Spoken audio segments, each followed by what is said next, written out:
Okie dokie. We look fresh as anything, brother. It's time. It's time.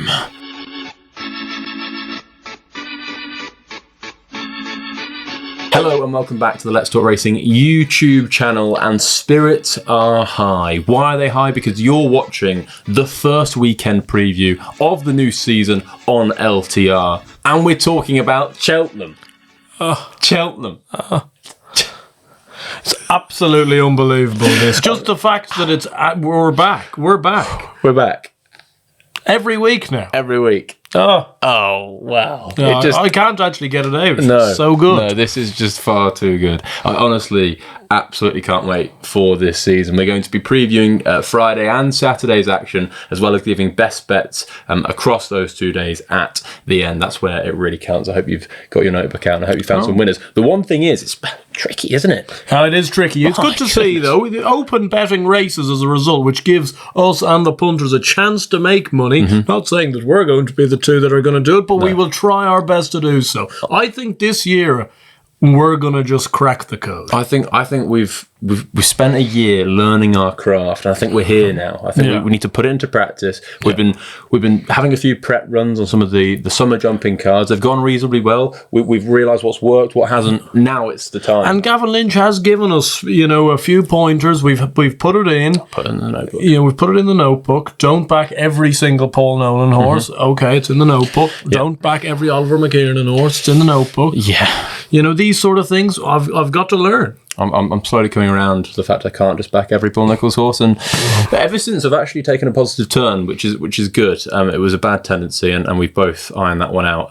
But I'm going to be at Cheltenham on Saturday. You're going to be manning the fort at Racing TV on Saturday, so you won't be there. But we're also going to be on the Friday Club on Racing TV on Friday night, which you can tune into, and we do hope you do that, because this goes a long way. You liking, subscribing, commenting on these videos gets our profile out there a bit more, and that means that we get to cool opportunities like the Friday Club, going onto TV, talking about the sport that we absolutely love. So I can't thank you enough. And if you do like this video, please like the video, subscribe if you haven't already, and do get your comments down below. We've also done a few live streams on LTR Ultra. If you want to see that, then just click on our name on a desktop or laptop, and you'll see join next to it. All the information's there. And if you want any other information, do get them down in the comments. But we want to know your nap as well. Get it down below. It's a tough card. And I need winners. I need winners. I'll be appreciative if you can supply winners, but just give it a go anyway. It'd be great to hear from you. Right, let's kick off then with Friday's action. We're not going to go through every race, just the races we feel that are worthwhile talking about, and then we'll go through our best bets. The 245 is the first race we're going to talk about, and it's a 2.5 mile novices hurdle. We're talking about it because Bruno, he's the famous Encanter Bruno, although it's no longer makes he stays on up the straight, makes Cromwell look great. Where does that sit with you? Because that must hurt a little bit. It does hurt, yeah. It's a bit of a pain in the stomach, I must confess. Look, it was news that, I suppose, after the news that Hypotenuse went to Cromwell, you were thinking that some of these Derek Kieran's horses would go. It's interesting, not all of them have gone. Wrexham's still with McConnell, some of them are still there. So maybe he's just, testing the water with Cromwell, putting a few of the decent horses in there. Yeah. He's obviously had such a good start to the season. It's remiss perhaps not to be using a trainer as good as himself. Bruno was his biggest fan last year. I've started off a complete and utter, fan club of this random bumper horse that won at this meeting last year. But what a fan club it's become. It's been a fantastic fan club. We went to a Cheltenham preview evening in the middle of Birmingham, and there was just 7 lads there.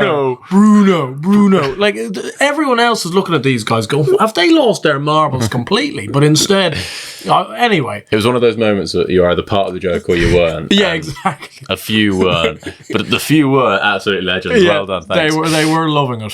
This year, he's gone and won a Mickey Mouse maiden hurdle around Bellewstown, and then has cut out like a light at Galway. And as much as I love the horse, as much as Gavin Cromwell managed to get Hypotenuse to win very easily, he wouldn't be, my idea, the winner of this race. I think he's probably a poor enough price at 11-4, personally speaking. He just cut out, and that wasn't that long ago. It was around 60, 70 days ago. Of course, there's been a stable switch. Of course, he's probably the best horse in the race, ability-wise. But it takes a braver man probably than me to back him at 5-2, given that. There's a few Irish raiders in there. Gordon Elliott runs a smart mare. Henry de Bromhead runs Tagman. Rated 135, won last time out. Confidence in him. Is it going to go the way of the Irish, or is there a British horse that can go and win this? Well, Tagman's a good horse. He's a solid stick. If there's nothing kind of decent in there, he'll go and win this race. Mel Monroe's a decent mare as well, but she disappointed on Stephen's Day last year. I think Katati Dory's actually the horse to back in this race at 12-1. I think he's a massive price. Good good bumper form, should I say. Makes his hurdle debut, which is the only slight negative I have. But that being said, Sam Thomas has come back this season like a house on fire. He was winning races left, right and centre at Chepstow. He doesn't have many horses, but they all seem to be targeted at races very shrewdly. He has a good win percent ratio with his runners, and this horse has some really nice form. That Warwick run that we showed a lot on the Horses to Follow video, because it had Bowens Park in it, it had Masaccio in it. He split the two of them. He went on to win a bumper after that. Step up in trip should suit. I think 12-1 is an almighty price about this horse. The second race we're going to preview, by the way, I don't fancy anything in that one. The second race we're going to preview is going to be the Supreme Trial, moved from the November meeting into the October meeting. A good race for the October meeting to have, adds a bit of a dynamic to it, and as a result we've attracted a decent field. In the Waterside was potentially going to run, he was in the entries, but they're going to leave him to run over 2.5 miles, which is interesting, but pencil that one in, 2.5 miles will see him. Instead, we've got Active Authority, who has good bumper form behind Florida Dreams last year. Won a banger on debut, or Utoxeter, I'm not sure where. Utoxeter. Won well, jumped Interestingly, clearly riddled with ability. Few others in there. Where do you sit with this? Because I know that you went and saw Lockaway the other day. You gave him a nice pat, and that means a lot in the great game. And I've done that with work, and then gone and backed the horse the next week, and it's been disappointing. And I hold my hands up. There was a mistake I've made, but I've moved on from it. Lockaway off 122. Is he not just a 2.5 mile hurdler and a real blot at 122? Why is he running in a grade 2? Well, he's a blot off 122. That's what I can't understand. I would think he's one of the best handicapped horses in Britain off 122.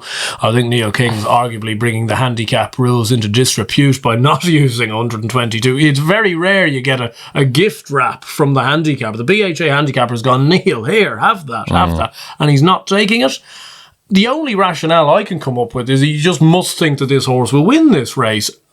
I'm not so sure. I think he probably should be a shorter price than what he is, considering his bumper form is obviously 10 times better than the rest of these. It's a hard one. It really is a hard one. It's a trappy little race. Toto 2 beat hashtag Pretender, should I say, at Navan. That form's only so, but he does look like a nice horse for Peter Fahey. I wouldn't be maybe steaming into him at short prices. Campsinus for Fergal O'Brien won a poor enough race. Willie the Builder the same. They all have to go to step up. I would maybe just about side with Lookaway and hope that Neil King's madness is actually just a complete bright spark. And you're sitting here next Wednesday going, sorry, Neil, you are the king. If that happens, I will apologise, but I do think that he's not a 2-miler, and I also... I just believe that he'll have another go in a handicap of 122 because he won't win this. He might even run off 121. Might get dropped a pound. I quite like the Skelton horse in this. I wouldn't be really, really strong, but it did finish second in a Punchestown bumper. Has moved to the Skeltons. Looked decent on Hurl's debut. Bit of a weird head carriage, which would be with slight reservation. Would like him to really put his head down, but riddled with ability. And I do think that. Well, riddled with ability in the sense of this is a bang average grade 2 mile novice hurdle, and he looks to have just as much talent as anything else in the race. So maybe side with him, but I probably wouldn't back him. Saturday, let's move on to Saturday. The opening race is a 2-mile handicap chase, and Haddock's des Oboes in there. Last year, Gary Moore ran Editeur de Gite here, and then went on to win the Schleur chase with him. Did that happen?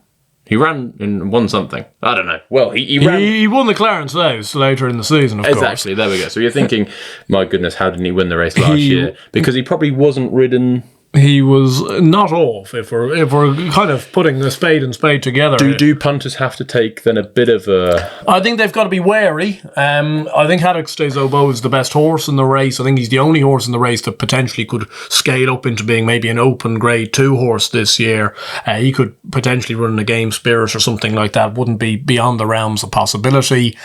I just worry. I worry about that Editor de Gite race last year, that he was 2-1, when we were there on the Wednesday night, and then he went off 6-1 and was ridden as if, there was not a hope in him. Who's going to win the race? I think Red Rookie will win the race.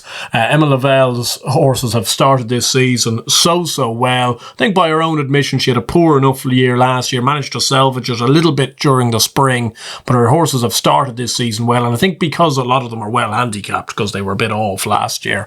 Red Rookie, I'd like to see maybe a little bit of rain. I think he wants soft ground, but I think he's handicapped to win. His runs last year were so, but he did win at the back end of the season, and I think he's got another win in him off this mark, and I think he'll be ready to go, ready to win, and Emma Lavelle will have a Cheltenham winner at October. The following race is the Holdings Hurdle. Always an interesting contest, but a brutal renewal this year. Blue King Daru, evens favourite for the Paul Nicholls team. Is this the worst Holding Hurdle you've ever seen? Well, in our enjoyment of racing times, which is probably scoping back 10 years maybe. I think To Be Lucky won one year. That wasn't a great year. No. Although he did have an injury afterwards. Well, just you look at this time last year, we saw Pied Piper versus Night Salute, like the two horses that dead heated in the Grade 1. This would be like Zenta running against Beau Zenith. Yeah, no, and instead we've got Blue King Daru. Well, look, Blue King Daru struggled on both of his starts when he first came over. He then went to Ascot and he won, and then finished second the last day. He beat Affodil at the start at Ascot, and it's a horse that I'm going to get onto later. I really like him. But I just don't think he's rated 138. I think that's a false rating, and I'm not sure he's going to love Cheltenham. Spirit Danu, who's the second favourite, I think if I had a tote place spot, yeah. I think he'd be in there. I think he's the most solid in the race. I think he will like Cheltenham, and I think he is a good horse. The one who I'm going to take a bit of a swipe on in here is Mr. Mackay. He's 12-1, I think, so I back him each way. You might get a few, two places, three places. I'm not sure how many runners are going to be on the day, but I know in the videos that we put up, I said that School Days Over was a well-handicapped horse, and I backed School Days Over the last day, and he was beaten by Mr. Mackay. They were 24 lengths clear of the third. I think it was a good run from both of them. Mr. Mackay was given a really positive ride, and I liked that. He's got bumper form close with Meatloaf, who's a Paul Nicholls horse, who I think does have talent. He finished fourth in a listed bumper here on New Year's Day, and I know he's only rated 113, and you kind of look at it and go, he shouldn't be winning a Holdings Hurdle for 113, but it's a poor enough race. I think he's fit, battle-hardened, has got Cheltenham form, which a lot of these don't. I think all of them don't. And I just think that Sam Twiston-Davies will make a good use of him, and he beat a good horse the last day who I do like. So I'm going to take a swipe, Mr. Mackay at 12-1 in this race. Spirit Danu, if Mr. Mackay was to come out, I think I'd just go and back him. I'm just going to take a bit of a swipe. Yeah, that's a very fair point. There was actually some police sirens outside. I think they're taking you away they're after locking me up. Putting up 113 But it horse in does this seem race. silly because the favourite's 138 and he's 113. He shouldn't be 113. I wouldn't have thought based off his bumper form. But at the same time, yeah, I actually, to be fair, with Nigel Twiston-Davies at these meetings, the October meeting, November meeting, he usually does quite well. His horses are going very well at the moment. They're all fit. And this horse jumped pretty well the other day. Yeah, I can see the point. It shouldn't be 12-1. Do you like anything else in the race? No, I think if the police took this whole race away, I wouldn't be adverse to it. The following race is a 3 mile and 1 furlong handicap chase. Corach Rambler entered the Grand National Hero. Won't be running. He'll be running in the Edinburgh Gin Chase at Kelso on the same day. That leaves a few in here. Galia de la Toe running in a handicap. Going to have to carry a big weight once Corach comes out. Is she going to be good enough from the front? Wouldn't be one for me around Cheltenham personally. I'd be going on form from last year. Obviously, Lord Accord's in the race, who won the race last year. Quite disappointingly for yourself because you put him up at Chepstow and then he was a non-runner and he won the next week. Sorry, I'm bringing up bad memories there. We're starting the season fresh. Positive thoughts. But Lord Accord, he looks like he's been mapped out for this again. A hurdle run a few weeks ago, ran okay, stuck on. He's around 7-8-1. I think he's the right price price. If the rain doesn't come and it's pretty decent ground, I don't think he'll run if he doesn't get his ground. But I think Conondo Quetu probably has one of these races in him. He was a rapid improver last year for Jonathan and Sam England, and I just believe he's the type of horse that suits this type of race. He's a strong traveller, really good jumper, and he'll be delivered late by Jonathan England, sometimes too late, but I think he'll be ridden with plenty of confidence, and if it's good ground, I think he's got a chance. He's 10-1. Those would be my two against the field. I'm going to back one at a big price, and he's trained by Ollie. It's the Wolf. He's finished second at Cheltenham of course and distance, finished second to fullback in a similar race to this, finished second to Lord Accord last year, as you mentioned. The one thing I'd say is he's down £3 and he's got Sean Bowen on instead of Adrian Heskin. I think that Sean Bowen is a better jockey than Adrian Heskin, and I think that he can get hopefully more out of this horse than Adrian did. He's a frustrating horse. He doesn't often win, although he did win last year at Perth, which was a complete crazy moment. It was a nosebleed day. I genuinely, I can't stress enough, I've taken away my tinted glasses here with Ollie Murphy horses, and I actually just genuinely quite like him. He's 16-1. I'll have a small play each way. I do not advise that. It's a hard sell to say I've taken away my tinted Ollie Murphy glasses everyone to back knows, Ollie Murphy's. Everyone knows that I'm a big fan, and we're big fans of his. So I do just want to say it's not just because of that. Yes, I can understand that. He's had so many chances. The poor horse. Like, he's a decent enough yardstick, but he has had some amount of chances. Equally, I think he's finishing the first two on a third of his third or even more than a third of his start. So I don't know. It's clutching at straws. It could be one of the great shows. It was a little bit. Was which race last year? Or was it the year before that you backed the Mighty Dawn? Year before, yeah. That was in a similar enough race to this, and I thought you were putting it up at 16-1 on the Wednesday. I thought you'd lost your mind and went off 2-1. I'm not sure that's going to happen with the Wolf. If it does, everyone's gone mental. But I just think he's got a chance, a small chance. He's 16-1, maybe a better chance than that. I'm going to back him small each way. The final race we're going to preview at Cheltenham is going to be the 3-mile Novices Chase, and it might not be a betting race because we're going to see a very small field, I'd imagine, but we're going to see quality, and that's Florine Porter versus Apple Away. Obviously, dual Stayers Hurdle winner versus Grade 1 winner at Aintree last year. I'm doing like the Jemba or the bit of a dance coming here. Why are they going chasing with Florine Porter now? Is it a good idea? Is it a bad idea? Well, you seem to be very much against horses that have been established hurdlers. So he's going 9, chasing. Right? He's 9 turning 10. Yeah, but you were snippy about Sharjah the other week. You were snippy about Faugheen at the time. Like, I think he's well within his rights to go down a novice chase campaign. See, go back to novice company. Apple Away, as much respect to her, she won a Grade 1 novice hurdle at the end of last year. She's probably not quite as good, certainly at this moment in her career, as the open 3-mile hurdlers were last year. So, he's going to have a slight drop in class by going back into novice company. I don't look at him and go, he looks the most, ready-born chaser in the world, but at the same time, he must have schooled adequately enough for them to have sent him chasing. So that's where you are. You'll have to give £7 away to Apple Away, who, as I say, is a Grade 1 winner.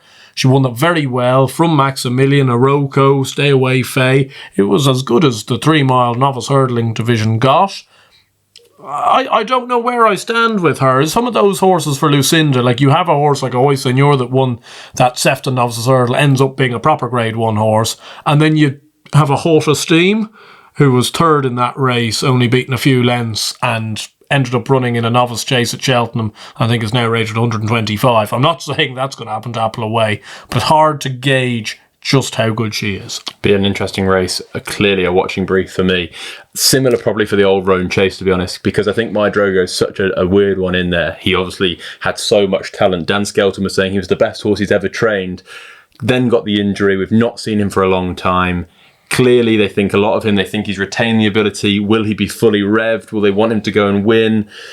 There's a Paddy Power chat, there's King George chat. Presumably if he's going to win a King George, he's got to run well here. I just don't know where I sit with it, and for that reason I'm probably going to take a step back with regards to the old Rome. But you like one in there?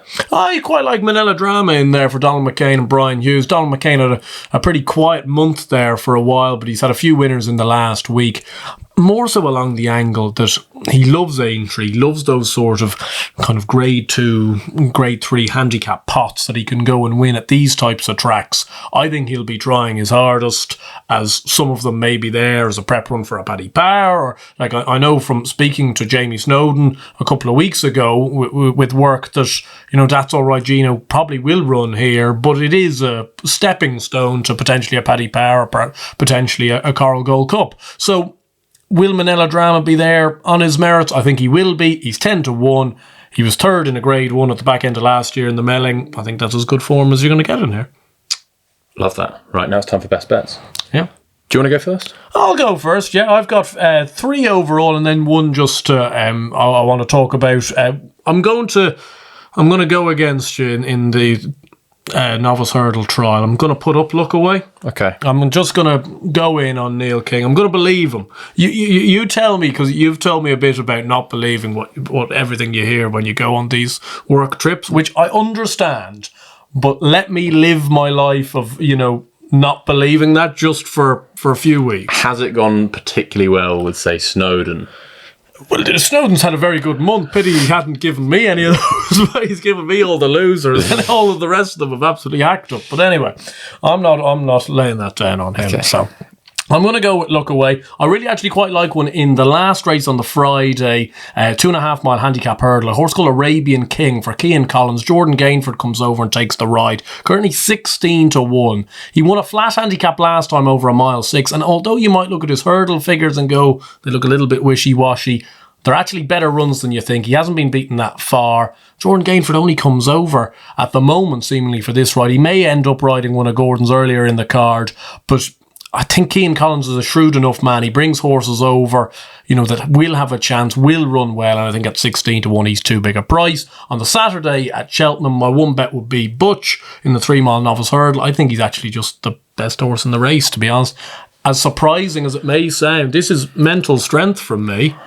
I don't actually fancy the McConnell horse in that race. That Lisnham old lad wouldn't do it for me. So instead you've gone with your next favourite trainer. well, no, Paul Nolan's not there. Ollie Murphy. Yeah, exactly. I've reverted to secondary type. Yeah, that's fine. And the last one, I would feel it remiss of me not to mention that I believe the idea is that Xander Clegane will make his chasing debut at Galway on Sunday in a 2 mile 6 beginner's chase. I think it's going to be a very hot race. I think he's going to run against Affordale Fury and Favre de Champdou, which looks a pretty spicy beginner's chase for the last week of October. I hope he just jumps well. I hope he gets into some sort of rhythm and they can build on it. I wouldn't be overly disappointed. Well, I'd be disappointed if he got absolutely lapped. But if he got beaten at Galway last year in a maiden hurdle. He went on to Punchestown, win easy. I'm not saying they won't be trying or anything, but I suspect just a good experience is top of the list. And just because he's obviously an extreme fan favourite of mine, and I think plenty of the viewers at this stage, I just thought I'd mention him, and I hope he goes and wins. I really hope we have 4 out of 4 there for you, and Sandor wins on chasing debut. Be superb. I'm going to have 4.5 bets. There's one that I just like this. 4.5. There's one who's the small. I probably think my strongest bet of the weekend is in the first race. The 135. I don't know if that's the first thing. It is the first. Yeah, it is. That's right, and that's Affordale at 7-2. I've said I'm a big fan of his. I thought he was going to go and win at Chepstow. He didn't run there. He turns up here. The plan with this horse is the Greatwood Hurdle, and that's my slight reservation. Is he going to be fully revved for this? I think he will be slightly further down the line than he would have been at Chepstow. Freddie Ginger returns to take the ride. He claims 6 or 4 or 5. 6, I think. 6, 5? No idea. He claims something around there, which means, and I quite like it, if he was to go and win, he wouldn't be put up as much. Stepping stone to the Greatwood. He's better than 128, I personally believe. Just to put it into perspective, he'd be carrying the same weight as Castel Gandolfo, and... But you've told us before that Castel Gandolfo might as well run in a champion early to have a sniff. It's important to notice and to highlight your mistakes. When the fun stops. Learn, improve. Gavin Lynch. Thank you, Gavin. Thank you. Learn, improve, the wolf. He's ran at Cheltenham before in the Boodles. He finished a good 8th. He finished a close 8th. Only beaten 5 lengths. He loved the hill that day. Was always out of position. Jostled out. It was a horrid run That was around. a mess, yeah. But then did go and win up north as well in Scotland. Finished second at Ascot after to Blue King Daru. I just think this horse is good. Nichols loves him.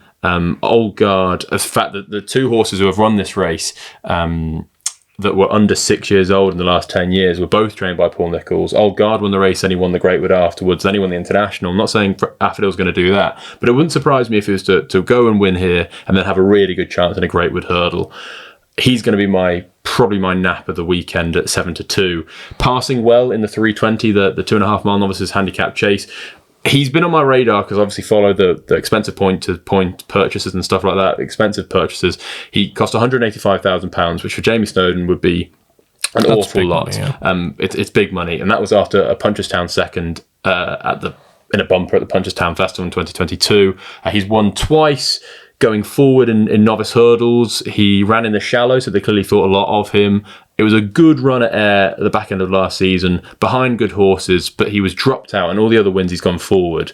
I think he was beaten 10 lengths or so, and it just didn't really suit him. I really like front-running novices at Cheltenham, because what happens in those novice races, especially not the top novice races, is they're just a slightly more reserved on them. So if Gavin Sheehan can go forward and pile a bit of pressure on behind, and he jumps and his jumping holds up, then I just think I just really like that. He's 7-1. I'm going to back him each way.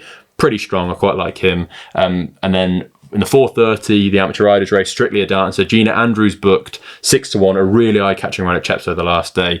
What's happening with Christian Williams at home is just shocking.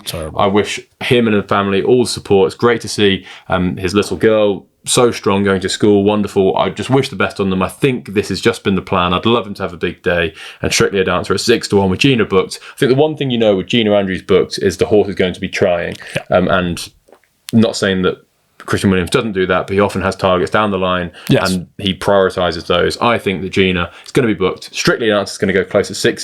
This is my half a bet. Rocky Man in the last at 15-2, a small each way play. And then on Saturday, I'm going to put in Mr. Mackay, who I also spoke about earlier, 12-1 each way.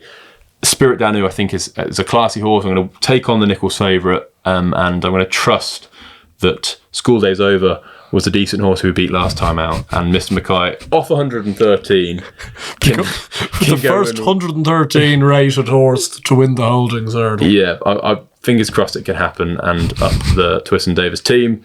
We do hope you enjoyed this video. If you did, please hit that like button. Watch the Friday Club on Friday night. We're on there for a long time, 2.5 hours. We're on there for 2.5 hours. Lord of God. We do hope you enjoy that, and we'll see you soon. Bye-bye.